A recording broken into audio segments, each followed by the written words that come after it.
Hey guys, welcome to the Different Animals Podcast. This is Tyler, And I'm Ever Castro. and today we're going to be hitting you with as much nonsense as usual. We're going to talk about MJ: The Last Dance, which recently finished. We're going to talk about the Snyder Cut getting released for Justice League.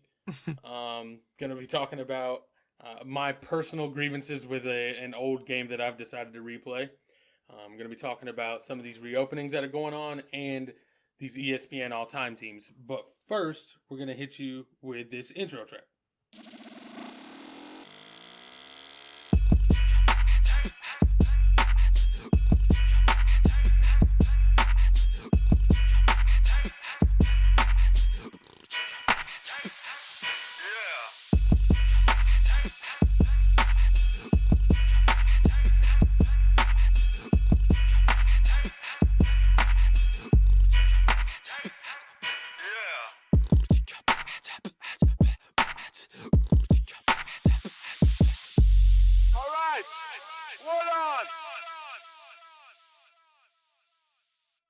All right. So first, let's start with MJ: The Last Dance here. hmm So what are some of your thoughts that you've got at the end of this documentary? Yeah, so as a whole, I mean, I really enjoyed it. I mean, I think in the back, what's it called? The behind the scenes stuff, the 1998 stuff is fascinating.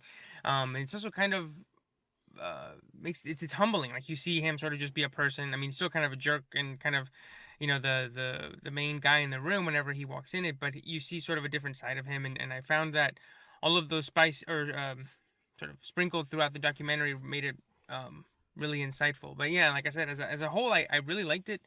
Um, I don't know if it showed me anything I didn't already know, and I think I mentioned this on a previous podcast or previous episode where the only really thing that I learned so far was just that the championships from 96 to 98, they weren't automatics.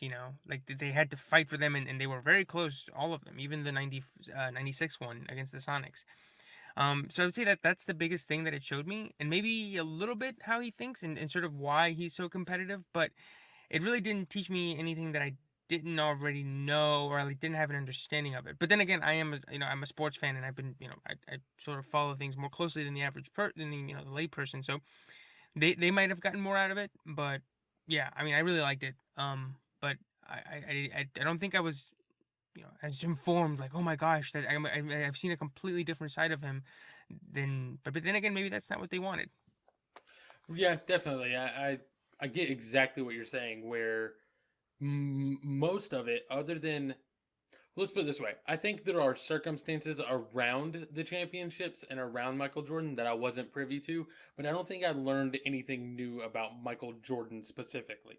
hmm Um, you know, I we all knew he was a dickhead, and we get probably I think it was half an episode or maybe a whole episode just about why he thinks his what's the word I'm looking for here, his reasoning for why he was such a dickhead and why he had to be. You know what I mean? Yeah, sort of And pushing everybody. Yeah. right. The one thing I will say is that like I'm glad that we didn't get much Kobe Bryant.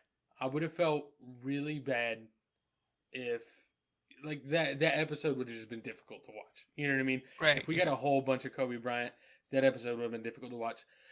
For what it's worth, the episode where Jordan loses his dad is like really tough. It's you know what I mean. It's not a breeze of a watch. You know what I mean? No. No. And Right. Yeah. like I had seen the picture before of him on the floor. You know what I mean with the trophy, Yes. Yeah. Yeah. but I had no idea like That he was sobbing through it. Yeah. right that he was like legitimately like having a breakdown after winning a championship. Yeah. You know what I mean? Because I And told that's Sydney, or I told my girlfriend when we were watching it, I was like, oh, because I sort of knew each spot what was gonna happen. Like I would be like, oh look, here's the shot of Elo, and then I would like jump up in the living room and do the fist pump, yeah. right? Like before it happened, because I knew it was coming, and then I was like, and then after he wins first one, I'm like, oh, this is where he puts the trophy against his forehead, and he's like, he's got his eyes closed. Yeah. And then when he won the first one, when he came back, I was like, oh, here's gonna be, this is the one where he's on the floor and he's like, he's sort of just he looks like he just got knocked out. Right. He looks like he's exhausted, which Right. I'm sure he was. But Yeah. like, And I told her, I was like, whoa, I never heard it before. Like, heard him. I've never seen the video of it. It's always just been the picture. So that you're right. That is one of the things that I was like, whoa, that's really, I hadn't seen that before. and that's so absurd to me to play at a level where you are easily the best player in the world Mhm. while that kind of trauma is basically weighing on you. You know what I mean? Right. Like Right. Mhm. that's nuts. Yeah. No. Yeah. Yeah. I definitely know what you mean, and I think about that last bit of episode 7 where he's talking about why he competes the way he does, and he starts crying, or he tears up, and it's sort of one of those things where it's like, it's hard to know if he's self-aware, where he knows that that's not how most people are wired, or if he is wired in such a way where he sees other people not doing that, and he gets so frustrated. He's like, why don't you have the drive? It's kind of like, it's like, I think it's both.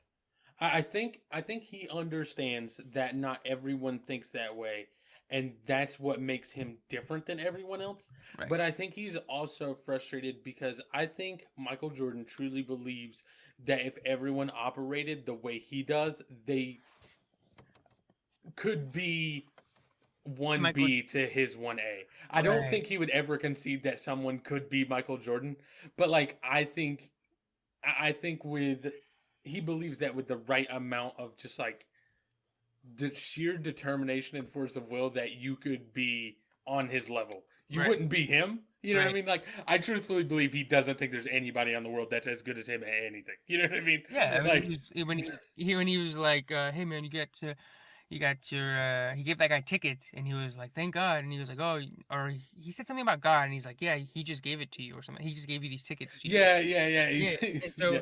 yeah, God, what was I the know what you mean. Sorry, go ahead. But no, I mean, absolutely, I know what you mean. Like he probably thinks, well, if I work this hard, this person might come close to it. But I feel like that's, I don't know, that it's like being like, it's like he has the god-given privilege of being really really good at basketball, and I feel like that combined with his work ethic is sort of what got him where he is. But to have that work ethic and then maybe not realize that other people don't have the skills, then that's sort of where you might rub people the wrong way, being like, try harder, and then him trying plus his natural skills sort of go hand in hand, and that's why he did what he did. But for other people, they might have the work ethic, but not the skills. Yeah, and I think that brings us into a greater conversation of like, do people believe that skill is anything that can be given to you? Like, Right. I know plenty of people that believe there's no such thing as God given skill. You know what I mean? Hmm. There are people that believe, like, you say it's God given skill, but it's because I had such a singular focus and work ethic from such a young age. Which is one thing you have to give Michael Jordan is that it was sports immediately and nothing else. You know what I mean? Right. Like Right. it wasn't like sports and academics and blah blah blah. You know what I mean? He's like, Yeah. nah, I'm sports and specifically baseball and basketball. Yeah, and like he mentioned, he mentions his dad, of course, and his mom early on. But does he mention anybody else in his family, like, No, no, I think he throughout? mentions that his brother beat him all the time and had his dad's attention at first, and Yeah, that's the right. last you hear. That's the last you hear. Like, he doesn't. He mentioned. I think he mentions his kids, like, about when they were in Salt Lake City, but he never goes, I do it for my kids, or like my hope is that I inspire my kids, or like if I didn't know who he was and that he had kids, I would have been like, was he married? Like, they never mentioned his wife. Like, they They mentioned mentioned his his wife wife once. once when he goes, "Hey, do you want to get a call?" And he goes, "Oh yeah, yeah, let me call whoever." And I was like, "Well, like, dude, Yeah, I like, think they're like, "Do you want to talk to your wife?" And he's yeah, like, "Yeah," and that's yeah." it. Like that's the whole mention of his And wife. that's sort of kind of what we were talking about in a previous episode about Tiger King, about like what is a documentary meant to do. And so this documentary was about him and the '90s Bulls in the last season, right? But should I deduct points from the documentary because they don't talk about his life? Because ultimately, what we're looking at is it's I read this article this week um on Slate about, the author said, Michael Jordan is exactly who I thought he was. And he says, he says that he knows that Michael Jordan was a basketball player, a great one, and he was hoping that the documentary would give more about it. But he says ultimately it doesn't. It just kind of says this guy was a really good basketball player. He was kind of a jerk, but there wasn't more there in the documentary than that. He doesn't go, oh, he was a great parent or, whatever. But maybe that's not what the documentary was about. So I'm sort of Well, conflicted in terms of what.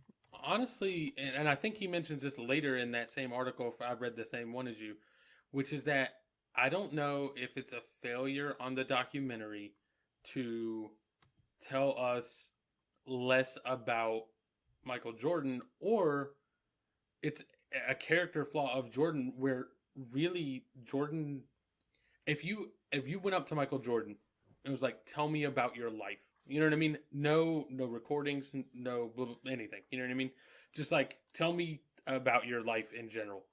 I don't know that unless pressed about it, he would ever bring up his kids or his wife. You know what I mean? Yeah. Like, they are obviously a part of his life, but I wonder if the reason the documentary doesn't touch it is because Michael Jordan doesn't consider that part of his identity. You know what I mean? Right. Like, I had a kid, and then being a father is now a part of my identity.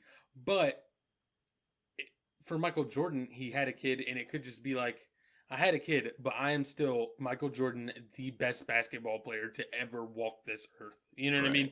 So, like, at that point, it's not even really a failure of the documentary. It's just that we did know. You know what I mean? Like we there may not have been anything else we didn't know to divulge. The answer might just be that Michael Jordan is singularly focused on basketball and nothing else in his entire life. Right. Right. And And I read a and separate article where they talk about um, that Michael Jordan wasn't happy with six.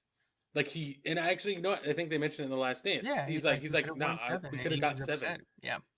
And Yeah. hell, he came back 2 or 3 years later to play for the fucking Wizards, who were terrible. You know what I mean? Mm-hmm. Like, I think basketball was his only thing. And that I mean, like, if I can let me if I can read just like the last bit of the article, he in the article he quotes another writer who wrote a book about Jordan's time with the Wizards in the early 2000s. And he says in quotes, he says, what idea has he ever expressed beyond winning games? I think it's Leahy asked in his book years ago. The Last Dance might be the final word here, but it hasn't revealed anything about Jordan as a man that Lee didn't already tell us way back in 2004. Perhaps because there's really nothing else to tell. So it's like you said, I think that's all it is. It's just that you sort of um. There's a quote that I saw this week about somebody who was watching the documentary, and they were talking about a quote from a movie called Chariots of Fire. The one I Okay. think it's about running on the beach, and he said something like, Michael Jordan was put on Earth to play basketball by God. So when you see him play it so well, it's like you're watching God's pleasure on planet Earth. Right. And so I feel like that's it. Like it stops there. Like it's just the most fulfilling incarnation of a thing, but that's it. There is nothing more.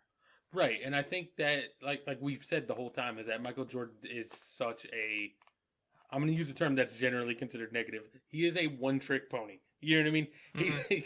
He's like, I play basketball, and the thing is, I do it better than every single fucking person on earth, and this is all I Mm-hmm. do. And That, if yep. you can't even be mad that that's all I do, because I Yeah. do it so well. It's like a one trick, except that pony is genetically put together in a way where it does that trick so well. His brain is wired in the perfect way for the game. His body is wired in a perfect way for the game.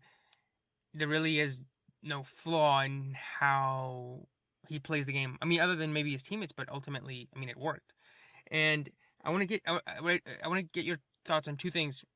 While we were talking about Jordan, and the first one is I was talking to my roommate this week about another difference between him and LeBron is sort of how you inspire people, like how you are a leader of people, Right.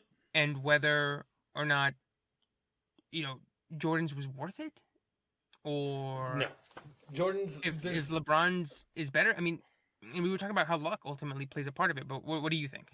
I don't think, I think, I think Michael Jordan had a perfectly logical reason for doing what he did in his head.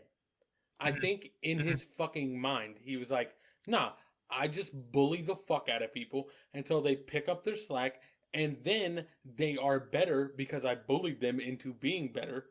And like they're going to look back on that and be like, I'm really glad he bullied the shit out of me because now I'm better. But the thing is you have to remember is that humans aren't basketball playing machines like Michael Jordan is. You know what I Mhm. mean? Like Right. they are people off the court. Which, Right. if there's anything we've learned, is that Michael Jordan might not be a fully functioning fucking human off the court. Mhm. Like he needs competition. It's why he fucking gambled so much. You know what I Right. mean? Like Right. his quote is like, "I don't have a gambling problem. I have a competition problem." Like that's a perfect analogy. But there Mhm. have been all sorts of studies and psychological studies done to show that that doesn't work. They've been able to figure, I don't Mhm. know the methods, I'm not one of them, but I've seen multiple scientific papers where it basically just goes into is that negative reinforcement doesn't cause positive results. Mhm. Like it just doesn't. Yeah. Psychologically people don't respond. And it's the same thing when you see coaches, like you see a kid in a college basketball game. Boy, I'm fucking old. I just said a kid in a college basketball game. Can you shoot me? Put me down. All right, so a kid in a college basketball game will miss a shot and get turn around and get absolutely chewed the fuck out, right? Right. And the answer is the kid didn't fucking want to miss the shot. It's not like the kid was just like, let me just toss this away. So when Right. you say, you stupid piece of shit, why did you miss that shot? You know what I mean? Like, or I'm going to bench you because you're not getting any more playing time. Like, now I'm on eggshells. You know what I mean? Like, that kid is Mhm. on eggshells and it didn't help at all. Right. It's like, it's like the Bobby Knight way, He Right. won, I mean, he still has the last undefeated team in college basketball I think in like 1976 or 86. And he berated his players. That's why he was ultimately fired. And he won, but then other coaches like Dean Smith, who maybe weren't that aggressive, they also won. So, Dean Smith is the exact opposite, I feel. Dean Smith, I haven't heard any negatives towards Dean Smith. I'm not a right, UNC fan. right, I don't, I'm not, I'm going to say I don't buy into the mythology, which isn't to say that I think that it's all fake. I'm just saying that, like, I'm not just going to be swayed because he was a UNC coach. You know what I mean? right. But we're talking about a coach that across the board has seemingly just done nothing but care for the people that played for him. I mean, they say it in The Last Dance, which is that, fucking Dean Smith tells Michael Jordan, like, you need to go pro. There's nothing for you to come back for. Get the fuck out of here. Right. Like, my life would be easier if you came back, but don't. Get the Mhm. fuck out. Mhm. And like, you get that in John Calipari, you get that in Roy Williams, it seems like from where I can sit, you know what I mean? He seems to care about his players. I mean, he Right. showed up to Kobe White's game as a bull when Kobe White was on like a really bad cold streak, and Roy Williams like went out of his way to fly to Chicago, I think, and watch a game Mhm. and be there Mhm. in the crowd for him. And then I, Coach K kind of seems like he's there. I don't know, you know what I mean? He seems Yeah. more strict and like you know his whole military fucking persona, but Mhm. like he still seems to care legitimately about his players. And I Right. think you'll see that those coaches are consistently do better. You know what I mean? Right. Mhm. No, yeah, yeah, definitely, definitely. And sort of as I was mentioning earlier, I feel like it also is about luck, I think, at a certain point. Like you were saying, the kid misses the shot, right? Right. But if we go back, to the 90s, and let's say Jordan comes back, but instead they lose to the Sonics, they lose to the Pacers, and they lose to who else did they play? Who was in the second one? The Sonics, then the Jazz. Let's say that they lose, Right. and then he comes back and he makes it to the finals, but he maybe wins one more, or maybe he doesn't win any of them. Right. And then let's say in the early 2010s, LeBron, he goes back to Cleveland, and Kyrie doesn't break his knee. Kevin Love doesn't have his arm ripped out by Kelly Olynyk, and instead of going 1-3 against the Warriors, and then Kevin Durant doesn't join the Warriors, and instead of going 1-3, he goes 3-1, and then there LeBron has 5, Jordan has 3, and Jordan's way of teaching people, of bullying people, hasn't resulted in as many wins as somebody who is a teammate like LeBron, who gets Tristan Absolutely. Thompson $80 million, right? Right. And I And think so, that Go ahead. It's just luck. I just think it's just yes, there's talent there, and yes, he did win one. He did win one, but it's also luck. Curry became a generational talent. Durant joined them. Kyrie broke his knee. So I feel like the way we react to how Jordan was a teammate is based on results, but then a large part of it, as much as people don't want to admit, is luck, or just the outcome of the games by pure luck. Right.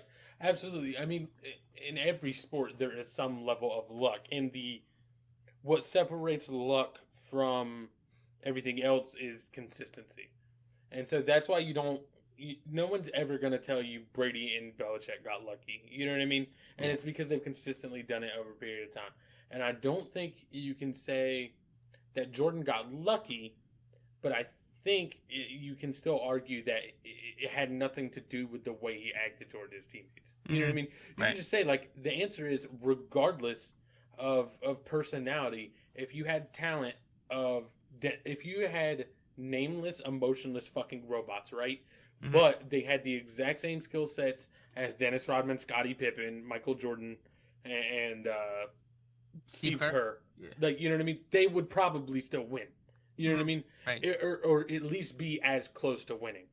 But I think, like you said, I think the difference that you can point to is that if LeBron doesn't win those championships, right? Which he doesn't.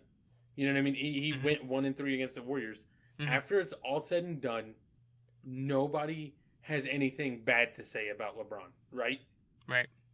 If Michael Jordan doesn't win, everyone and their fucking mother is going to point to that dude and be like, that dude is a raging fucking dickhead, and he can eat my whole asshole.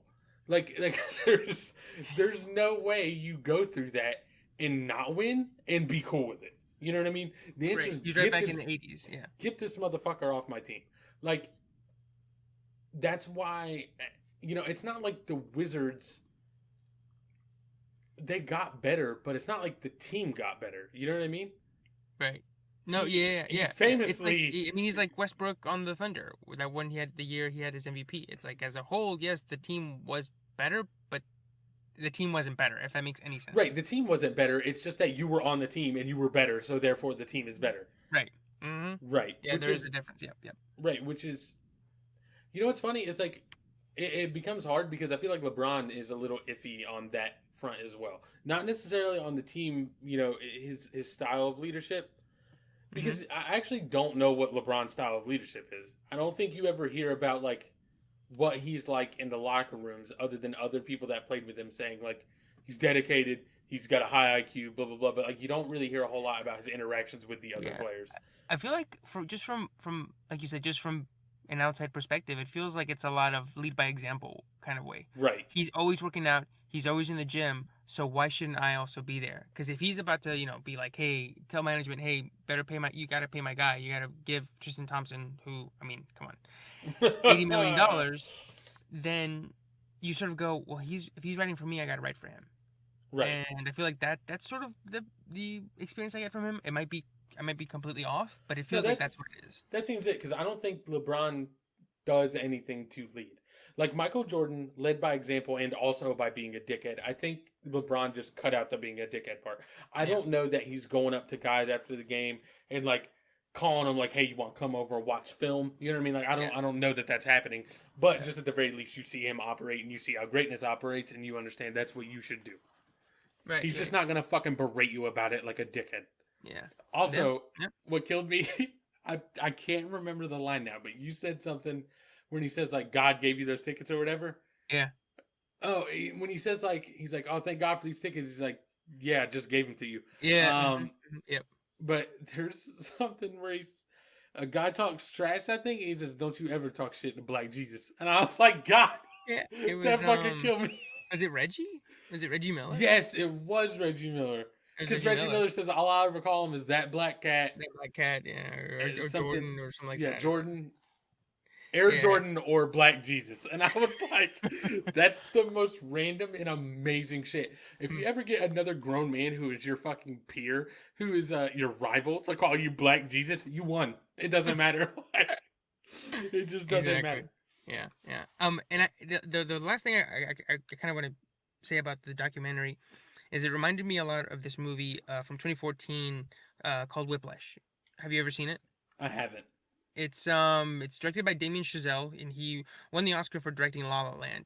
And it was his second movie ever, and so what it's about is a drums player, sorry, in a jazz band. The drums player is played by Miles Teller, and he enrolls in an academy for music, and there he is selected to be a part of a small band that's the exclusive band, like that's the nice fancy band that goes on competitions and stuff. And its teacher is J.K. Simmons? J.K. Simmons, yeah, yeah. Okay.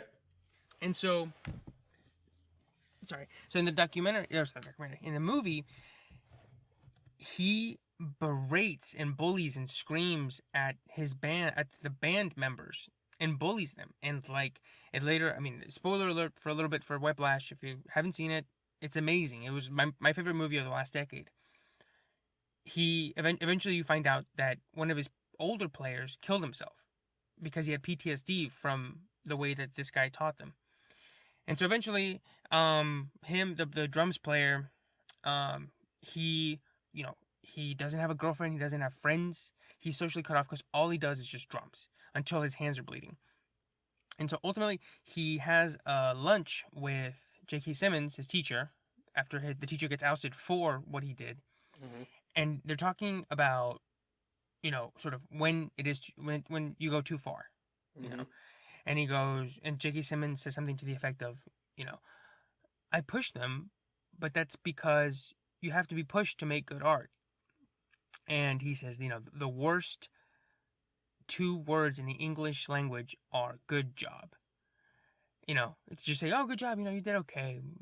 We're robbed of talent, of a gift, if we don't push people to what they should do. And so Miles Teller says, well, isn't something going too far? Like, don't we go too far at one point? And he says, no, man, because, the next great Charlie Parker, who was a great drums player, he's like, the next Charlie Parker would never be dissuaded from becoming Charlie Parker because I yelled at him.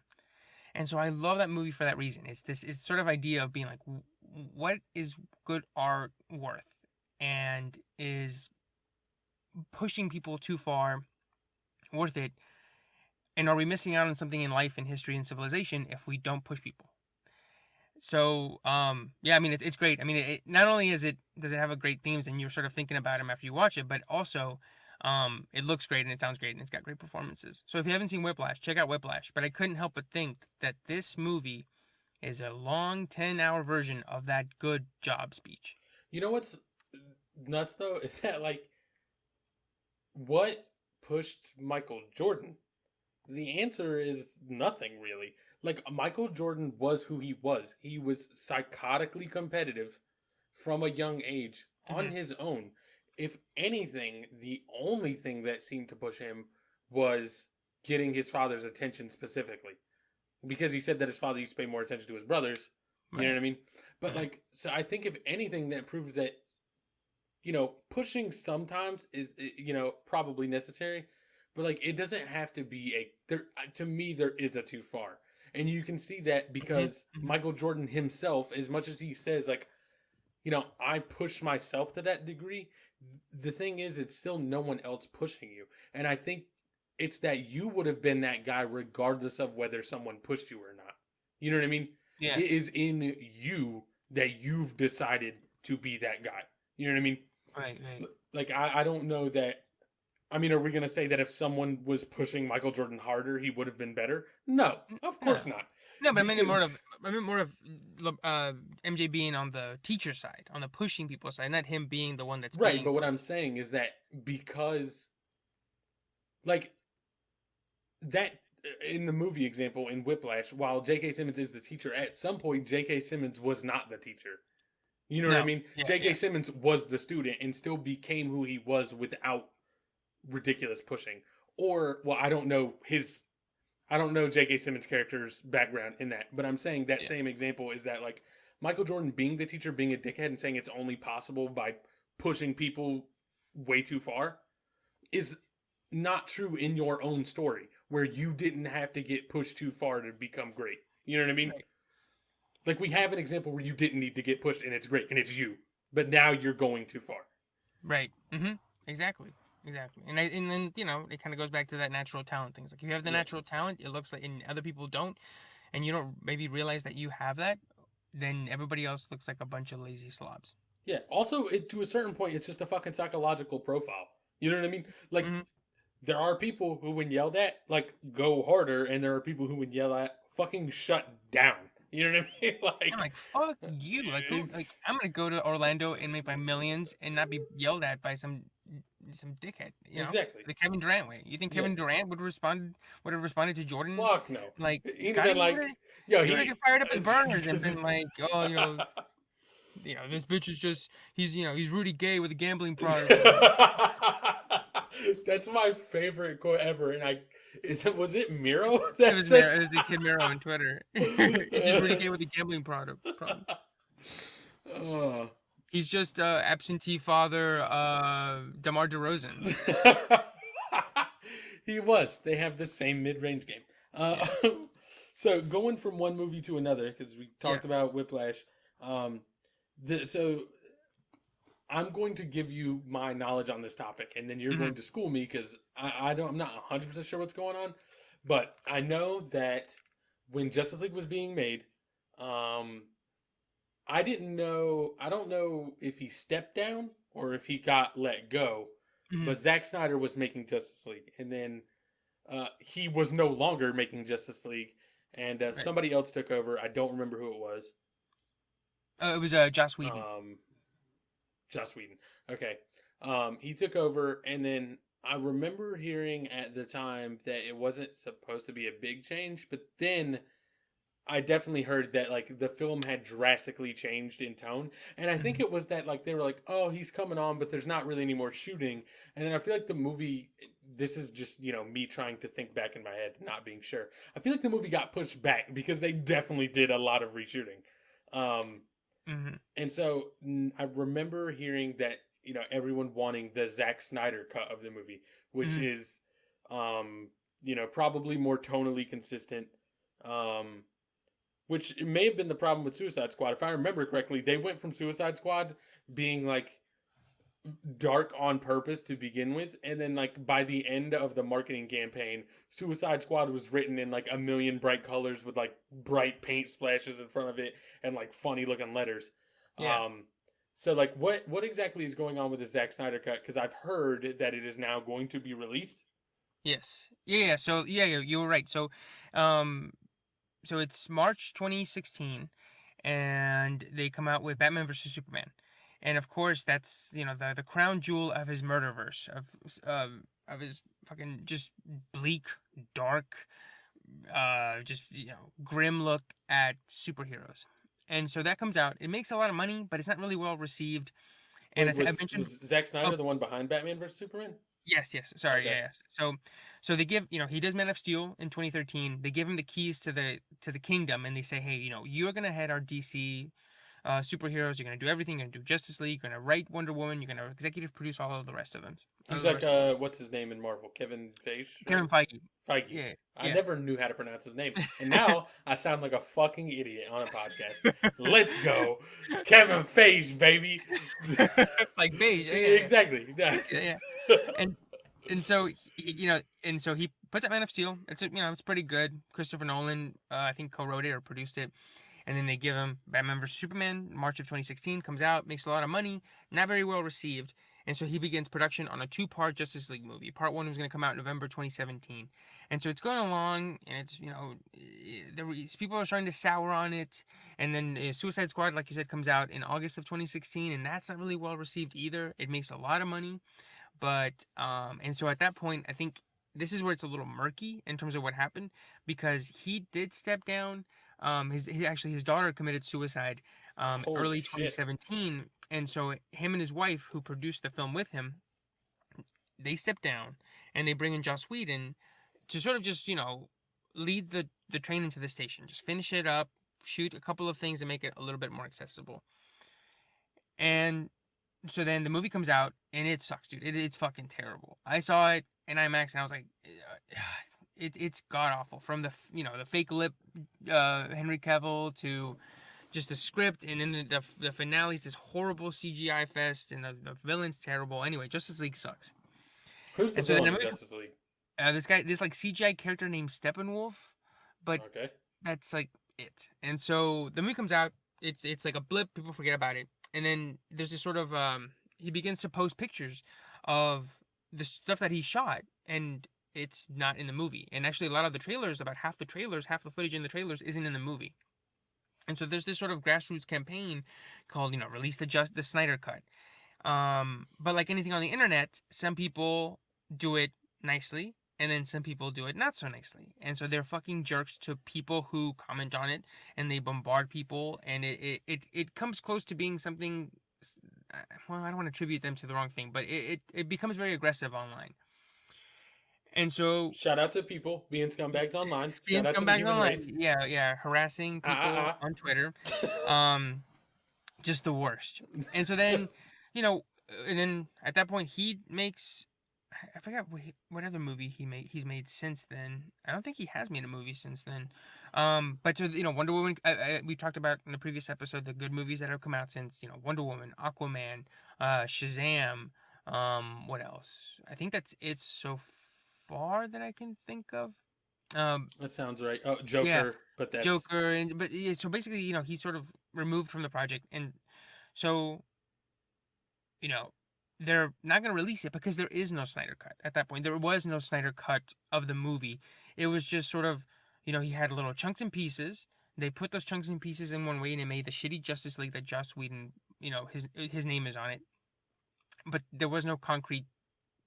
There is no 3-hour version of the movie complete anywhere ever. right.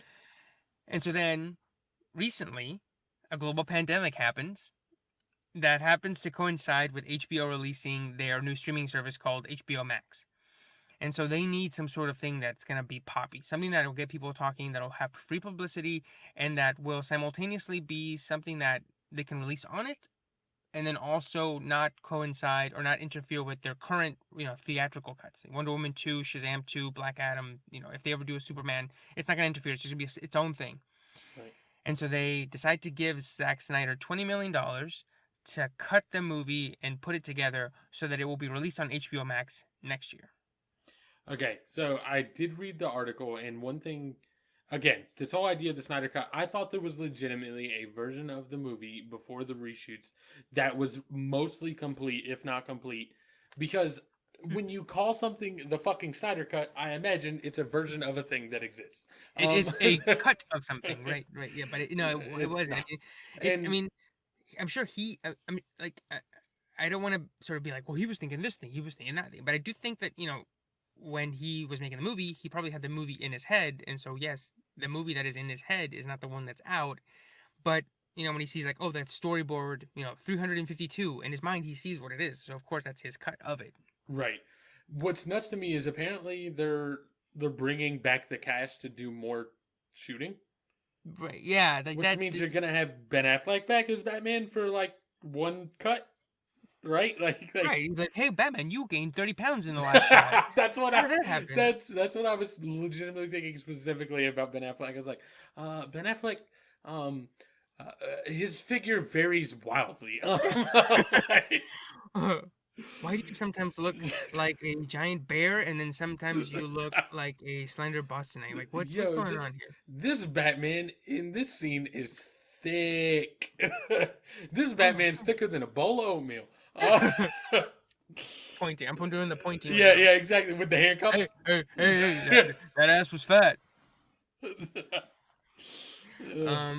Yeah. So I mean, see, and in that case, like, I don't like.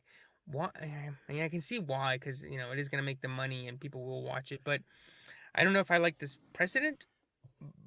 Yeah, it's always a little iffy with precedent for like kind of like wild maneuvers. You know what I mean? Like this, stopping the pushing Sonic back completely to do the rework of the graphic design, which I was just gonna say that. I was just gonna say it was just gonna be. I was just literally just gonna say.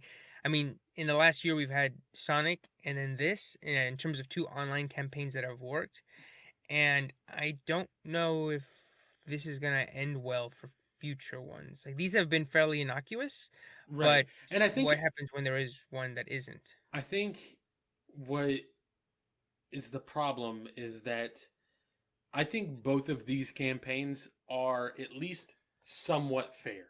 Like Sonic looked fucking awful. Like I don't know why you Mhm. had to. Sonic doesn't look like a real fucking thing, so you don't need to humanize it. You know what I mean? Like Right. it'd be different if Sonic, like Pikachu for Detective Pikachu. Pikachu is a small rodent. You know what I mean? Like that's what Yeah. he is in the game. He's a small yellow rodent. So Yeah. you can kind of redesign him to look like a small fucking rodent, but at least in the movie he looks like a small rodent. Sonic is technically a hedgehog, but still is blue, walks on 2 feet, wears shoes, and goes super fast. And like you don't need to try and make this more realistic. You know what I mean? Right. And Right. Yeah. it Yeah. just looked creepy. And like as much as like I don't know that I there are a lot of things it seems with the industry that I don't agree with how, you know, um labor is managed. But if we take that out, I think it's fair to look at that trailer. And if you're a fan of Sonic who wanted a Sonic movie, to look at that and be like, I don't know what the fuck y'all did, but you fucking ruined this. You know what I I'm mean? not gonna watch it. Right. Right. Right. And that's fair. And I think the onus is now on the business to figure out whether this is a legitimate campaign, like whether this has legs, and then whether or not it will help us to redo it. You know what I mean? Like Right. it works for the Snyder Cut specifically because of circumstance, and there's enough movement behind it. You will make the money, and it makes sense for Sonic because if you hadn't have done that, it's not like I mean, who really is wanting to see the Sonic movie other than Sonic fans? You know what I mean? Right. Like Exactly. it's Yeah. not Yeah. like a Like blockbuster kids. for everyone. You know what I mean? Right. And Yeah. even kids, I feel like there's going to be a percentage of the kids where the kid doesn't care, but the parents like, nah, it's cool. Trust me. Here's this video game, like it's cool. Yeah. But Or the so kids, or the parents are just like, please just shut up for like an hour and a half. I'm just gonna sit you in front of this blue right, thing and just please just be quiet. right. So like. That's gonna hurt your budget if you put out this ugly fucking looking Sonic. You know what I mean? So it Right. makes Yep. sense you go fix it. The Zack Snyder thing, like you're using a lot of footage that's already there. That budget, whatever they're giving him, what 20 million? I think you said it was. 20 to 30 million. Yeah. That's not big. That I mean, fucking Warner Brothers can get rid of 20 million and make whatever money they're gonna off of it and be fine. You know what I mean? Right. So that's just good publicity at this point. That makes sense. The problem is gonna be when you get people running things that are just gonna cave to public opinion, whether or not it's justified or not. You know what I mean? I mean, this wasn't even justified. Like you said, like Sonic, at least you go, okay, well, that's not really Sonic. But this, it's like, for me, it's like, I don't think I've ever seen fans be this enthusiastic, this ardent, hardened fans about movies that are so shitty. I Dude, like think, they're so shitty. Like I but would understand it if people were like campaigning to redo Game of Thrones because the first few seasons of Game of Thrones are excellent. I mean, it's like it's the high mark of TV in some regards. so when did But Justice League come out? November 2017, When did Wonder Woman come out? uh, August 2017, Okay, so I guess I'm trying to figure out is that or like no, July. Sorry, did they have enough June. No, June. like there might I guess specifically for Justice League is that Wonder Woman was great, right? And Mm-hmm. then you have Justice League come out and be awful. And a lot of what I read as being awful is that a lot of it just like it It's a never finds its tone. Frankenstein. Yeah, Yeah. it's a Frankenstein mix of because I don't know who I don't know who would be the closest to Zack Snyder, but it's not Joss Whedon. Right. And I think it's fair if you're a fan and you wanted Justice League to be good to look at that movie and be like, if Mhm. we'd have just if Whedon hadn't come in and put his hands in the pot creatively, like this would have been a good movie. I don't know if it would have, but I think if you're a person that thinks that, it's fair to say I want what this movie was originally intended to be. Because like I said, most of what I saw bad about it was that it just never has a tone. Like Right. it doesn't feel one movie. So if you Yeah. think that's what's missing, I can see how it's fair for you to be like, I want the version that we were supposed to get, that, you know what I mean, was originally made and that most of the shit was shot for. Like, I Right. think that's still fair. It's just gonna be a problem when you get to people that are like, fucking, I don't like Chris Evans as Captain America. This is bullshit, and like blow up. You know what I mean? And then if Marvel's the type of company that would cave and be like, all right, I guess we're finding somebody else, like then you fucked up. You know what I mean? Right. I mean, like, so like two things. They are like, so the first one would be like, so Batman vs Superman. I don't see how anybody could be a fan of that movie. I know I've said this people that before. like the extended cut.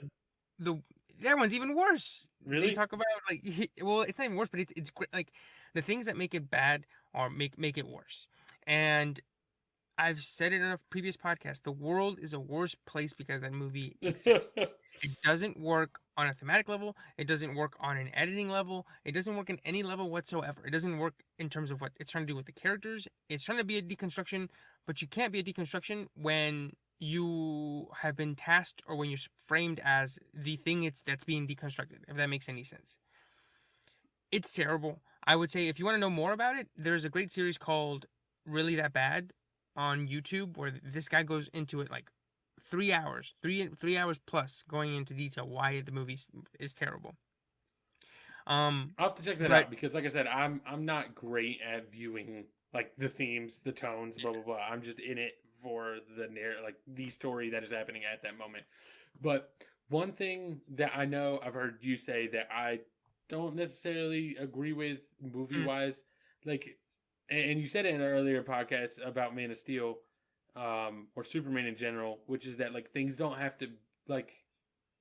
It seems like you are against dark like tones. mm, no, because I mean, like I like the Nolan Batmans. I like the Burton Batman. Like I'll take my Batman anyway as long as it fits. And I think Superman as like it just doesn't fit it. Like I don't understand where the dark would come from in Superman. It's like a dark Captain America. It's like it isn't what the character is. In that case, it's something else. Um, Yeah. Okay, you could I have can like see a that. dark Spider-Man. You could have, but see, even Spider-Man, it's like the thesis of the character is that it's not dark, Right. right? It's And that like despite the darkness of, his uncle dying when he got the powers, like it's still that he's not that. he's You're just like a kid, right? right. That's what makes him endearing. That's what sticks with the character. It's like doing a Sherlock Holmes movie, but he's not serious about detective. He's like, it's a Aloof. super light Sherlock, Right. aloof, right? It's like the Austin Powers. In that case, then it just becomes like the Austin Powers version of Right. Sherlock. Or that awful fucking Will Ferrell movie. Yes, yes, exactly. Right, right, right. So in that case, it's not Sherlock Holmes. Um, I don't know. It's like turning Captain America into a Nazi. Shout out to Marvel Comics. Marvel did it. Shout out to y'all. Y'all nailed it. but you were saying so you don't, but you personally don't mind that. I mean, well, that's the thing is that I like Man of Steel. I think Man of Steel is fine. I think the parts that work for it are like the fight sequences and the look of it. It's a little bit grimmer, it's a little bit darker, but I was fine with it. No, see, that's what I'm saying is that it doesn't bother me for things to be like dark and downtrodden and like it just doesn't bother me. Like, and I know, like I said, I've heard you say that about like Suicide Squad being dark, but that has a litany of other problems also. Oh, So that's not really a fair, shot. But this like, is Katana. Don't get stabbed by her. Her sword traps the souls of the people she stabs. slit.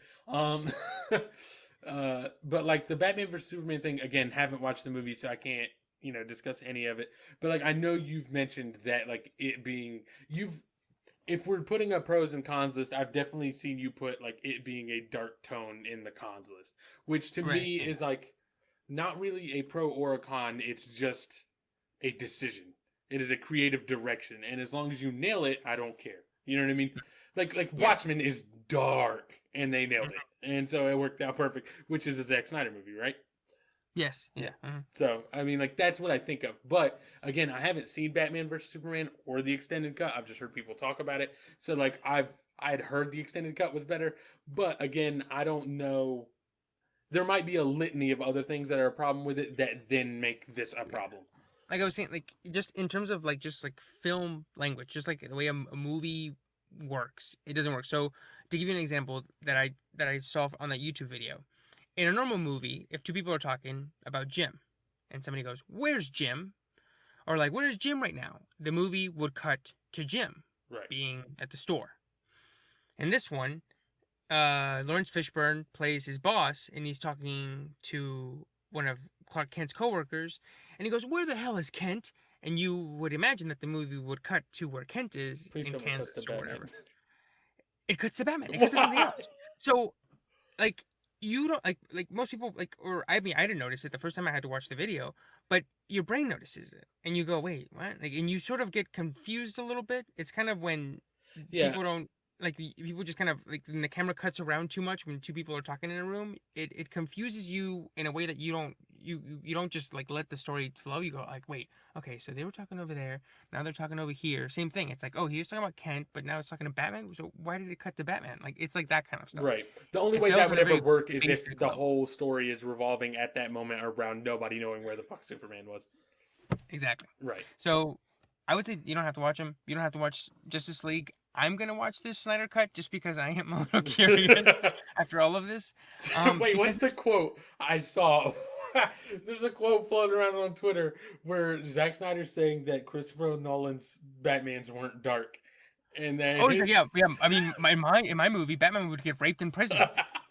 It's like, what are you talking about, dude? This guy. Oh, dude. Okay. Oh my gosh. Okay, hold on. All right, here. Sorry. Go on. Let me find something that I found today that I am dying of. It's a page called. Here, I found it. It's a page called Batman Slander on Twitter, and it's somebody taking screenshots of tweets of other people who slander Batman. Okay. So here's the top one. Somebody said, this guy at Don Kama Juan said, Batman is a billionaire practicing karate on the mentally ill. Call it what it is. That's amazing. Oh, Jesus, that's great. I hope in Zack Snyder's Justice League that Batman does get raped in prison. That would be that'd be really that would be a turn for the character. That would be a Batman you haven't seen before. Batman will fuck a henchman's spine up for simply trying to feed his family by putting some boxes on a truck for the Joker. But when the clown prince of crime gets to murdering, he wants to do things by the book. And it's too funny. There's somebody, I think I saw another one a couple of weeks ago, where it was like Batman will punch somebody in the throat and be like, "Where's Joker?" Oh man, it's fucking great. Have you ever seen? If you get a chance, do you watch? Well, this is probably a dumb question. Do you watch animated movies? Yeah. Well, do you mean like the Batman, like the DC ones, or you mean just in general? Well, there is a DC one specifically that I'm going to ask if you've seen. No, I haven't seen any of those DC ones. Okay, you should, if you get a chance, watch the Flashpoint Paradox. It is tonally very fucking dark. Basically, what happens is the gist of it. I can't remember. I want to say someone close to the Flash dies, and this is all like very opening. You know what I mean? This is like right. Someone close to the Flash dies, and this all starts because Flash tries to do Superman, where he tries to like run so fast and spin the world backwards the other way. In time. But he ends up in a different universe. Oh, okay. I think I've heard about this one. Or doesn't he kill, or he kills Bruce Wayne, or he leads to Bruce Wayne being killed and not Bruce Wayne's dad? Right? So in this, I don't think Flash has anything to do with it. I think Flash just ends up in a different universe. But in this universe, what happened? Batman is Bruce Wayne's dad because what sent Bruce Wayne off the fucking deep end was that they walked out of a theater and Bruce Wayne got killed by a robber. And so, like, he loses his mind. And if I'm not mistaken, I don't know that they go into it, but Bruce Wayne's mom is the Joker because they snapped in opposite directions. Like, you know what I mean? Like, one fucking broke, another one became ultra vigilant. But, like, the opening is so fucking intense because you see an old, grizzled fucking Bruce Wayne using actual guns to try and stop people. He's like, fuck this bullshit. Like, it's like everything we make fun of Batman for, which is that, like you said, like, he will fuck up a henchman, but then be like, I can't kill the Joker. Like, we have to kill the Joker. Yeah, I can't do it. broke like 3 people's jaws. because then I'm no better than him. It's like wrong. You stopped a bus full of people from getting blown up with a bomb. Like you can kill them. It's fine. Like, you know what I mean? The moment, even if you say you don't like, it's wrong to kill him. That goes out the window when this happens the second time. The first time, fair. Second time, you gotta kill him. But like you see that flipped on its head where Bruce Wayne's dad, I can't remember his name for the life of me. Thomas Wayne is Batman, and he's like, I don't give a shit. I'm not doing this by the book. Like you are trying to fuck something up, I will shoot you on sight. And it's just like there's plenty of other things that go on, but and it's really good in my opinion. But again, I live just like in the narrative. It would be cool to see what you thought of any of the themes or tones, or if you thought it did the language well. You know what I mean? Yeah. No, yeah, definitely. I had heard that they wanted to do that Flashpoint. I think that was where for the Flash movie, for the live action Flash movie, but I think that never got off the ground. Right. I don't think it did. DC has like, all comic books have it, but for some reason it's worse with DC because I think their baseline is way too high, which is that like every DC hero is underpowered at every moment. Like the Flash is so fast, in comics he's been known to manipulate his molecules to go through a wall as he's going through it. Mm-hmm. Like, because the way he's not actually fast, it's just that everything else slows down so much. You know what I mean? That he's able to do all these crazy things. Yeah. But then like in the comics, like he gets, like he just runs fast. Like you know what I mean? Like if you're that fast, it doesn't matter if someone's a master of hand-to-hand combat. Like it doesn't matter. You're just getting punched in the face, bro. Like there's zero chance Batman would ever stop Flash. You know what I mean? But right. They have to drop him. You know what I mean? Like we can't have this happen. Batman's got to be competitive. Have you seen have you heard of the show The Boys on Amazon? I've heard of it. I haven't watched it. So, and one of the all the characters on there are pretty much just DC knockoffs, sort of, kind of. Yeah. Like there's like a Wonder Woman, and there's like an Invisible Man, and an Aquaman version, and then there's the Flash one. And in the first episode, this girl, she's about to kiss this guy, and then her body just disappears, and then all of a sudden there's like an explosion of blood because the Flash guy like ran through her, and her body was just like a squid, like a balloon. You kind of go like, oh yeah, the Flash would instantly kill like 20 people if he just went really fast, right? Like, Yeah, exactly. That's like, and I think just because DC's baseline is so high, you know what I mean? Like all of their characters so ignorantly powerful at any given point. They're like all like gods, right? Except for Batman, right? Except for Batman, so that when all these things start to happen, like you just kind of have to try and get people to forget that they're all gods. You know what I mean? Like realistically, why is the Joker a problem? Like Batman can just be like, "Hey, Superman, you want to take care of this one for me?" And it's like Superman would just roll up, grab him, and walk out. You know what I mean? Like there's nothing else. Right. And so like you have to play this game where you just have to forget certain people are certain levels of powerful and shit. Right. So, speaking of games, you said you were about to play an old game that you had been playing. Are you playing a new version of the old game? All right. So Final Fantasy VII is an old game that came out on the PS1. Don't know the year. I'm terrible with dates. Came out on the PlayStation. Oh, you mean Fast and Furious 7? Yeah, the FF7, Fast and Furious 7. Fast and Furious 7, Furious 7. Wait, is it Fast and Furious 7 or is it like the Fast and 7 Furious? Like we had to move we had to move a bunch of ands and thes around to get the right one.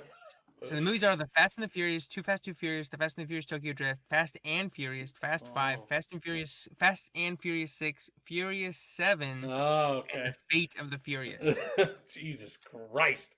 Why did they have to name these like this? Well, it's annoying because it's not consistent, but then also for the Fate of the Furious, it's not F8, it's Fate. So it's like, why? Just put the why? Just put F8. Right, if you're gonna go through if you're gonna go through putting the word 8 in the title, just fucking and put the ninth one is just F9. Fucking the Fight and the Furious. Fast 10, your seatbelt. Click it or ticket is the subtitle on that one. So yeah, anyway, sorry, I'm playing Final Fantasy VII because a remake came out, and on the PlayStation 4, completely updated. Some things have changed story wise. So, and I remember playing 7, but I don't know if I ever completed it. I have weird memories of like the ending and certain key plot points, but I don't know if those were just through osmosis because that game was so wildly popular. Is it now? I know I've never been into Final Fantasy. Like I know almost close to nothing about it, but I know that there is one game that came along that was like huge. That was like the big one. Is it that one or is Yes, it a previous one? Or it's it's seven? seven. Seven is the one that kind of broke out and was So like, whoa, seven was, this is. if I'm not mistaken, one of the first 3D games, maybe 3D RPGs. I don't know. Uh-huh. It definitely was like one of the first, and it had a revolutionary at the time battle system. Final Fantasy games are known for being good, anyways, and then this one came out, like broke the barrier, and had a lot of very cool ideas for a story and put them in pretty well. But Mm-hmm. what I'm going to get into is the fact that because this remake came out, there's a port on the PlayStation of the PS1 one. Well, actually, it's the PC one, which is a port of the Mm-hmm. PS1 one. So I'm getting basically a PlayStation 1 game on my PS4, playing it to play through it, and then possibly jump to the remake. So um, I've gone through this game, no problems. I've just bulldozed fucking through every enemy. I'm just trying to get through it. I just want to see the story. Just trying to get through it, get to the end, so then I could possibly move on to something else. Because I'm the type of person, I can't have too many different things going at once. Like I need to have one narrative finished before I can go to the next narrative. So Mm-hmm. I go to finish it, and one thing, this game is a fucking mess. Like it's great, but like Uh-huh. the development side of this game is a fucking mess. The translation team is fucking terrible. There's a sword that if you use it, you get stronger when people in your team die. This Mm-hmm. shit, the description says like use this sword, or no, this sword is used when party members are dead. I was like, what the fuck does that even mean? I had to Google it outside of that. Be like, yeah, translation team really fucked that one up. The translation team at one point, they're in an Uh-huh. elevator, and one of the characters makes an allude to somebody important dying. And the other person in the Japanese version is like, hey, don't talk like that. It's bad luck. The translation team, no bullshit, said, the translation said, don't say that, you're being R worded. And I was like, like that's just a wild translation. Like, why did you say that? Oh, like the actual word Yes, said it. yeah. Oh, oh. It said the box of text says, "Don't say that, you're being returned." Like it says that the translation seems awful, and but the game was a buggy mess, and to the point where they wanted to change the name of one of the characters, and they Mm-hmm. tried to, and the game crashed. Like they couldn't touch it. They got to the point where it got to the end, and they're like, "If we try and make any small changes to this thing, this whole thing stops working. We got to stop doing it." It's like a giant house of cards, Yeah, you know. exactly. And they literally were trying to change like one line of text. The whole thing failed. Um, so what I've learned now is that the end of the game is not actually wasn't originally supposed to be the end of the game. So what I've talked to my friends think happened is they like just threw a bunch of horse shit at the end to like make it very hard so it was the end. But it's all fucking nonsense. So what I'm specifically ranting about is I'm in that last area. I've bulldozed this whole fucking game, and now there are just problems that can't be avoided. Like there's an enemy that when you kill it will kill everyone in your party whose level is a Mm-hmm. multiple of 4. That's what the fuck. I can't do It's anything just with like that. randomly. Yeah, Yeah. exactly. Like you can go in there with nobody of level of 4, and then level up while you're in there, and now you're dead. Like there's no rhyme or reason for it. I hate it. It's horseshit, and I can't stand it. I've stopped playing this game for a week. I'm furious. It's just nonsense, bro. And nothing in the game operates under these rules until you get to this point, and then it's like, here's some nonsense because it wasn't supposed to be the end. So fuck North Crater. That's the place in the game. I just needed to get that off my chest because it's what I'm dealing with right now. This reminds me of. This reminds me of like for some reason I thought this clip just um came into my mind of the movie Superbad. Do you remember that Yeah, one with Michael yeah. Cera? There's a part early on where Michael Cera's playing like a PS1 game, and he goes, "This is fucking bullshit. This fucking game." And he goes, "What the? Why am I even playing this?" Like, I have to send you the clip. He goes, "This is like, if I can jump from there to there, then why am I what the fuck? What the fuck, man? This sucks." That's how I feel. It But was you know how you said in a previous episode, like it goes against everything you know of opportunity cost, which is that like time invested doesn't need right. to be. Doesn't matter. Nah, Like it that, does I though. was thinking about Fuck that you. today, dude. I was thinking about that today. I was playing. So I've been doing something similar to you as well. I've been playing the Uncharted games. So they were for free. I think either last month or earlier this month on the PlayStation Network. And so I downloaded all of them, all 4. Right. And I did. I'm a completionist, so I didn't want to go 2, 3, 4. I was like, I'll just do 1. I read online it's 8 hours. And so earlier today, before we hopped on here, I was playing the first one, and there's a part. So well, first of all, the running is terrible, dude. He runs like both of his legs are broken. Like he's like hobbling and stuff, and it's god awful. And I mean, I've heard that the game isn't good, but I was like, Jesus, like okay, I sort of as I'm playing it, I'm like, Jesus, man, this is worse than I thought. And there was a bit where I had to jump from like a bunch of different platforms, and every time that I died toward the end, I would have to go back all the way.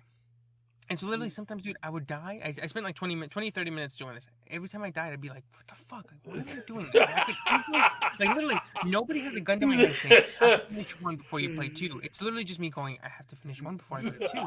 I could have literally been, fuck this.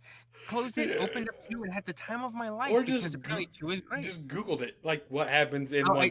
I know what happens in 7. I know the ending through osmosis. I know like almost every bit of it. But like I still am like I need to get through the end. So my answer is I just haven't played anything because I fucking hate this game, but I won't play anything else. So fuck it. I'll just have a bad time and not do anything because I am a psychopath. There's no way a normal person's head operates this way, and I need to go talk to someone. I mean, I mean, if I'm not quite there where you are, but I feel like I am close in terms of just like a completionist. Like I think I mentioned on here before how I watched True Blood, and half the show is dog shit, and I just kept watching because I was like, well, I watched 3 seasons, I can't not watch the last 3 even though they're bad, and I just fucking like dude, and this isn't even like binging like time era. This is like me watching one every Sunday. You got to think about it. You got to think about how bad that last one is for a week. How bad it is for a week about how shitty it is, and then be like, well, let's go back to HBO. And this is like even pre-DVR. This is like me tuning in at 10 o'clock, and then the season ends. I have to wait a fucking year for the next one. And you're like, sure, and I watch tuning in, baby. What's Suki up to? Yeah, I know what you mean. I'm like that too. I feel like I've gotten better recently in terms of just letting shitty shows go or shitty video games go. But I just have to finish Uncharted. I'm like almost done, so I'm like, fuck it. Like it's janky, but I know the 2, 3, and 4 are really good, so yeah, it'll be worth it. That one you have the reward of that the ones that come next are good. And the one thing, as someone who has played games their whole life, I will say is you kind of have to give the first one of any franchise a pass. Like, you have to just, kind of, you judge the first game in any series, like, based purely off of potential. Like, the first Assassin's Creed game is terrible. Terrible. But 2 is awesome. 2 is one of my favorite of all time. 2 is still the best one. Like, considered by everyone to be the best one. Dude. 2 part 2 and 2 part 3 and 2. Yeah. Like all that little trilogy that are all Assassin's Creed 2. Great. The first one, dog shit. The first one is just like, go here, listen to a person. Go here, punch a person. Go here, listen to a person. Go here, punch a person. And then it's like, jump from a roof and stab someone. All right, rinse and repeat. Like, I'm not fucking doing that. And for 2, you have, Ezio, and he's a lot better. I would say, I would think, no, I'm not a big gamer. I used to play a lot more when I was in high school, but I haven't recently, and I sort of keep up with it sort of at a distance. But from my perspective, from when I played and from what I feel like the only games that have hit the ground running have been Halo Combat Evolved and Gears of War. Those are the only ones where I remember being like, whoa, like these like are amazing, like these are game changers. I mean, and both of them were launch titles for the Xbox and the Xbox 360. Right. But yeah, like you're totally right. As I'm looking back and thinking, I'm like, well, what about this one? I'm like, well, no, the sequel is always regarded as a better one. Or like, God of War. Like, yeah, well, like. Well, what's funny though is that that's the thing though is that one, those are both the Xbox titles. So I don't know if you had an Xbox growing up. I did. I didn't. That was a 360. Yeah. Yeah, I had one too. I didn't have a PS3. But if we're talking about games hitting the ground running, I mean, like Metal Gear Solid probably hit the ground running. The first one of those is really good. If we're taking away. Like, before Metal Gear Solid, there was Metal Gear, which is, like, a whole different type of fucking game as far as I know, and, like, not really even remotely the same. So, like, if we take out that, you know what I mean? Start with Metal Gear Solid, which is the franchise. That one hit the ground running. Recently, The Last of Us hit the ground running. Yes, yeah, you're right. And God of War did... God of War 1 was really good. It's a very basic story that's really just a carrier for a hack-and-slash game. But... it was a very good hack and slash game. If you were into hack and slashes, it was one of the better ones and has since hit the ground running. And even if you want to consider the most recent God of War, which is a complete departure from what the first 3 were, Um, it's almost it's a completely different game just with the same character. Hmm. It has hit the ground running because there are no holdover elements other than the character. You know what I mean? Like the Yeah, combat's different, everything's different. It's just the yeah, character in a new setting doing new y- things. Like yeah. No, I actually finished that one recently as well. I loved that one. yeah, That one was amazing. it's Like great. I was so I like I said I used to play a lot in high school, and then so there was this big gap in my video game knowledge and playing. So playing that, dude, for the first time, you go like, "Holy shit! Like this is a movie." Yeah. So that I yeah, that's kind of There yeah. I'm always iffy to be like I don't know. Like it sounds so fucking shitty and nerdy and just garbagey to be like, be the video games are art guy, but there are legitimately specific examples where you can I think it's fair to point to and say like this is very clearly, not just mechanics or whatever. Like this is clearly something that was creative and therefore art. You know what I mean? And like that Oh God of yeah, War game definitely hits that for me. You know what I yeah, mean? that one. Oh, BioShock, dude. Like Yeah. I played that when that was I think my second or third game. I played that in middle school, and it's one of those games that I've played a couple of times. Played it I think once through in high school, and then I think once through in college. And every time you watch, you're like, holy shit! Like this is somebody at the fucking peak of their craft. And like Right. some of the details might not be as good, but the story is perfect. The theme's perfect. The design is perfect. And you go like, holy shit! Like what? Like Right. like This could be this a is legitimate movie.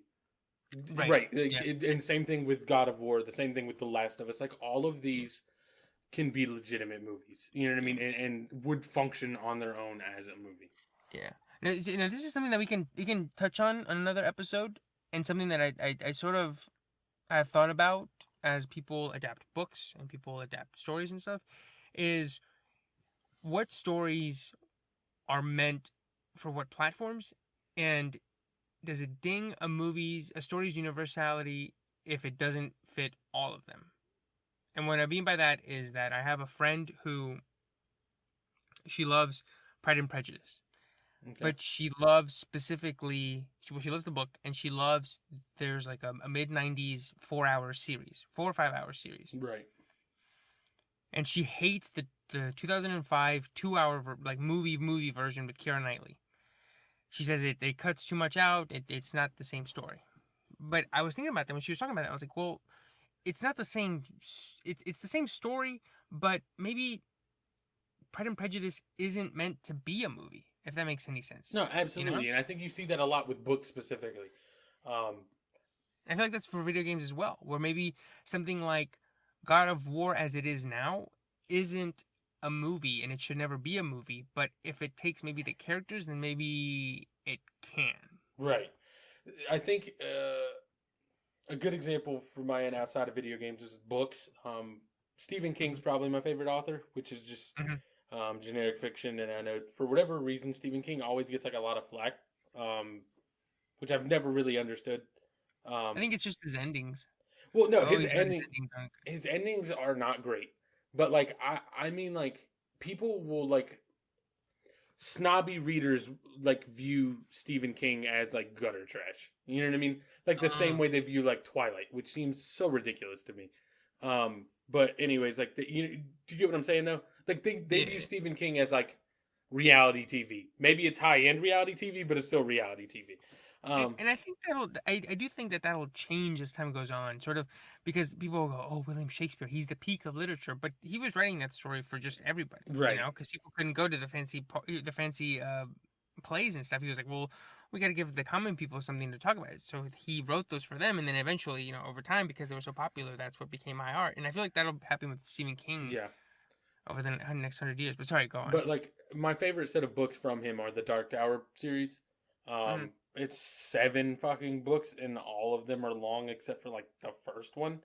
Mhm. And even the first one feels exceptionally long because it's literally just setting you up to understand our main character through the next 6 books. You know what I mean? Yeah. And so like they made a movie, and I was like, Idris Elba as Roland is such a wild choice because Roland is the main character, and he in every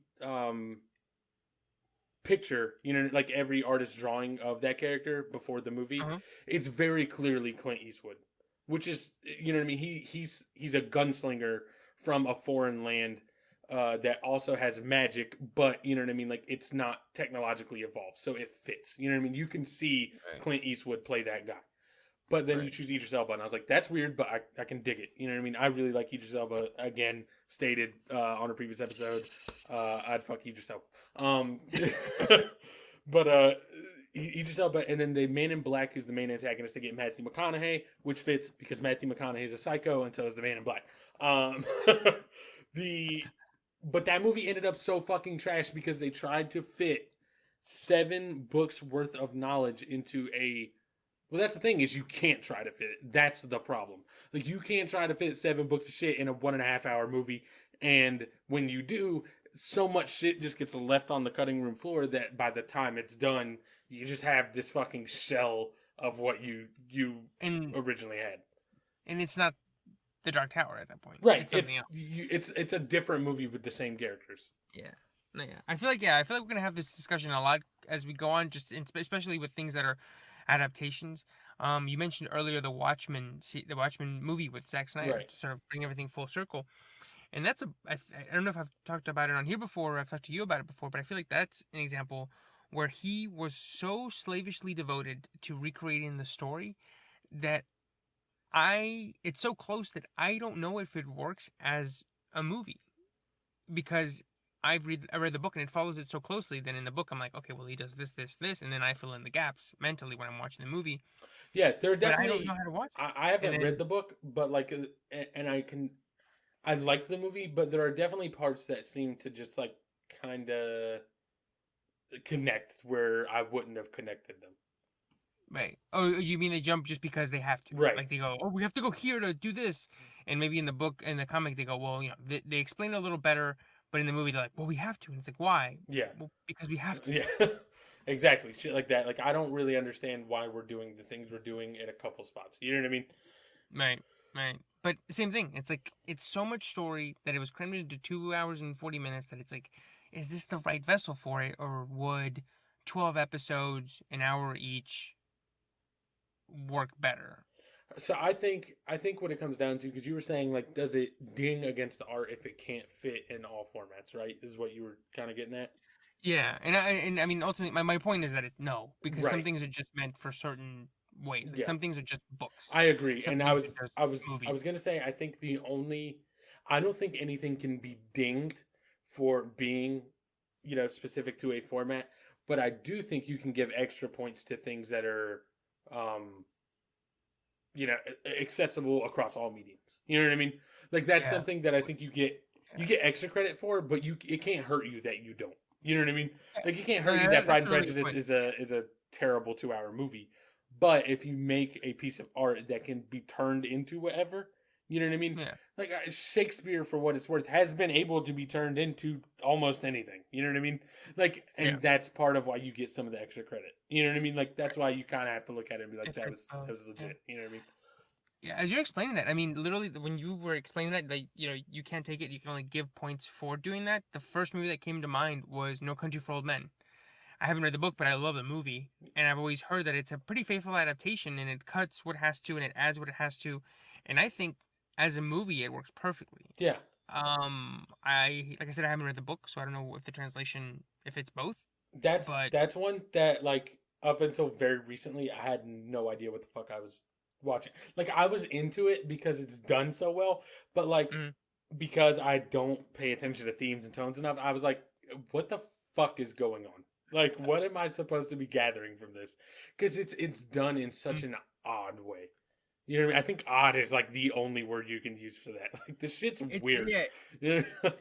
like yeah, I mean, like Woody Harrelson says, and he's like, he is a very peculiar man, stuff. There's some parts that I still watch that I'm like, what does that mean? What is he talking about? Like, what is going on here? And I kind of love it for that. And I know some people don't, but yeah, I think that story is so well done, of you know, of a man on the run, running from a boogeyman or a man who has no morals, or maybe he has an ultimate moral. He has an ultimate code. So I love that story is so universal that it fits a book, it fits a movie, and I'm sure that they would have made it into a short story, into a short series. It would fit a video game. I think it would fit. So I think you're Yeah, right. I think I think the only time I have a problem where things are left up to interpretation is I hate when I want every director to tell me what it was, not for me, but so we don't give you way more credit than you deserve. You know what I mean?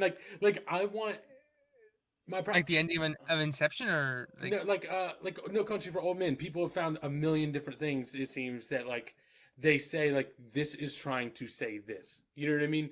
And like I understand the guy, the director for No Country for Old Men, which is because I don't know it. oh, it's Joel and Ethan Cohen. Sure, that guy. Oh, the Coen Brothers. Yeah, yeah. Okay, so the Coen Brothers. Like I don't think they've ever come out and said like, here's what here are some of the things that we wanted. Here are the different interpretations. So like I hate when people like don't do that, because then I'm like, at some point people are looking into things too far and I want to know when it's happening.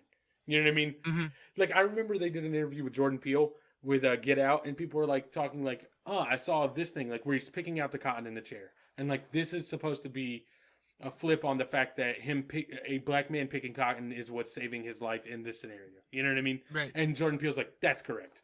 But then another person says one, and it's like super deep, and he's like, didn't plan on that one, but it works. Like I need that in my life, because I just can't stand people attributing things to people that didn't try to get that message across. You know what I mean? Right. And that it like breaks me, and I just probably because as someone who never sees the themes, like at some point I'm like, you're looking too far, like you're adding way too much to this. Yeah. And sort of to wrap up this discussion, I know kind of we could sort of wrap it up after this if you want, but to sort of that's very funny that you say that, because this week Elon Musk put something about like tweeted something like "Don't fall for the red pill," like from the Matrix. Oh my And god. one of the women who directed the Matrix, she said, like "fuck you," like Yeah. you don't get to take like I made this. This is like Exactly, it that's pretty much is perfect. what you're saying. It's like Yeah. you know this is not what you think it is. And I tweeted something. I tweeted that because of the way that the far right and men's rights activists have taken the red pill blue pill thing, I feel like I would have given up on that movie, which I love, a long time ago if it weren't for the trans reading of it. And that's why I think it is maybe worth looking into it, because if we didn't, then these guys would take the red pill blue pill thing, they would hijack the Matrix for themselves, and then I wouldn't have that, or I'd be like icky watching it because I'd be like, well, is that what they meant? But Right. the fact that there's like this trans reading of it, then I go, oh, okay, there's another reading where Neo is just a placement for somebody who is a trans person. That is so interesting to me that I'd never read it, or that I'd never looked into it, or that I'd never seen it before somebody pointed it out. And then now the movie is completely different to me, and I love it even more. Right. And the the problem is that I need whoever's making the movie to come out and say like, no, these fucking like far right people are not. That is not how this meant to be interpreted. Because even if I have the trans reading, if I know that other people are reading it this way, like I can't. Like I'm Yeah. just like, this whole thing's ruined. I It's think why I didn't this. watch the Joker. Oh, nah. Sorry. I mean, Nailed it. it's very okay. It's very good. Not very good. It's It's good. meh. It's meh. It's like it sounds better than I can't even think of the word for it. Like it's not bad, but it's also Eh. not great. But it's also not because it's more than It's like maybe a little Yeah, that's what I'm saying. eh. Yeah. Yeah. All right, this podcast just evolved into a fucking mess, bro. Kanye Got was too right. Oh shit! Joker Oh, was beep beep beep beep beep beep beep. that's motherfucking bars. You know nothing about that. Oh my god. Oh, bro. All right, so real quick, the only thing, and this is what I'm just gonna lead us out with. So actually, Yeah. Yeah. before I lead us out with it, like we say at the end of every episode, Twitter, Instagram, you can catch us at Diff Animals Pod. You can email us directly at differentanimalspodcast@gmail.com. You can catch me individually on Instagram and Twitter at tmoneybags, MUNNY. Yeah, and you can find me on Instagram at evercastro92. Absolutely. So stay safe, everybody. Like us, review us, subscribe. 5 out of 5, 10 out of 10, all that shit. Yeah, share with friends if you like it. Please share it. Send it to your kids, send it to your parents, uncles, whatever, whoever, and just if you don't like it, don't tell us. Just kind of keep that to yourself. I'm just kidding. No, just any questions, suggestions, anything like Tyler said, email us, tweet at us, Instagram us, whatever. Any suggestion that would make us better, we're more than willing to accept. Definitely. So what I'm going to lead out with is that in the Joker, I've only seen the ending, and for some reason, him getting hit by that car kills me every time. And then earlier today, we generally try and not date these because they're going to come out later than when we record them. Mm-hmm. But today, on the way to work, it was raining, and I almost rear-ended a car. And because I hit the brakes, no traction, so I avoided the car, went into the ditch, popped up over the ditch, fucking went across the person's driveway and ended up in the yard like fucking Dukes of Hazzard. Holy shit! Right? Yeah, no, the car is in bad shape. Because it was on a highway. It's NC22, but it's like at houses. You know what I mean? You're so okay? Like, yeah, I'm fine. Unbreakable. What you think they call me, Mr. Glass? I was gonna say, it sounds like you were talking about a 95 mile per hour car crash last week, and then now you get into this, and you're fine. Yeah, David Dunn over here. So if you guys, I'm sure everyone's noticed, but I've been ending all these with a Kanye line, and I did just drop a Kanye line, which is not the one I was gonna use, but I was gonna say that I'm probably gonna need to get a new car at some point. So my next car is gonna be mayonnaise colored Benz. I push Miracle Whips. There you go. Bars. Catch y'all next week. See y'all. See you.